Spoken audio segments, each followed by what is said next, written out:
Dans cette liste de lectures, je vais traiter de l'estime de soi, qui peut sembler claire mais qui en réalité ne l'est pas pour la plupart des gens. Pour moi, la vraie estime de soi est la base de tout, car elle détermine les fondations sur lesquelles notre vie est construite. Si ces fondations sont en mauvais état, comme c'est souvent le cas lorsque nous accordons trop d'importance au paraître, notre vie sera instable et risquera de s'écrouler à tout moment. Il arrive souvent que les gens mesurent la réussite d'un individu par les somptueux édifices qu'il a bâtis, mais la véritable estime de soi n'a rien à voir avec cela.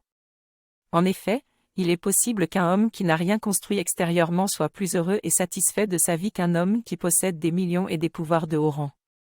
La différence réside dans le fait que le premier possède une estime de soi solide et ne ressent pas le besoin de combler un vide intérieur par des possessions matérielles, tandis que le second a un profond manque d'estime de soi et cherchera toujours à combler ce vide avec des biens matériels, même si cela peut mettre sa vie en danger.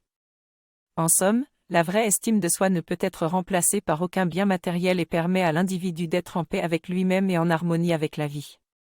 Je découvre que ma confiance en moi dépend de mon héritage mental et karmique, ainsi que de ma volonté de changer mes croyances limitantes en convictions positives.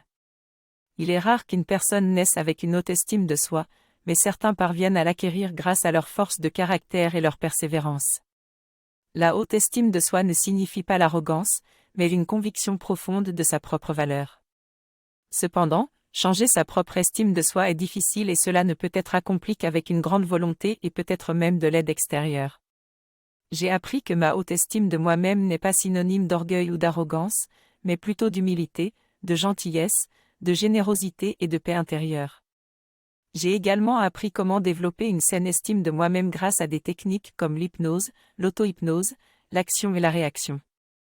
Je vais également partager cette vidéo avec mes amis et ma famille pour leur faire profiter de ces conseils.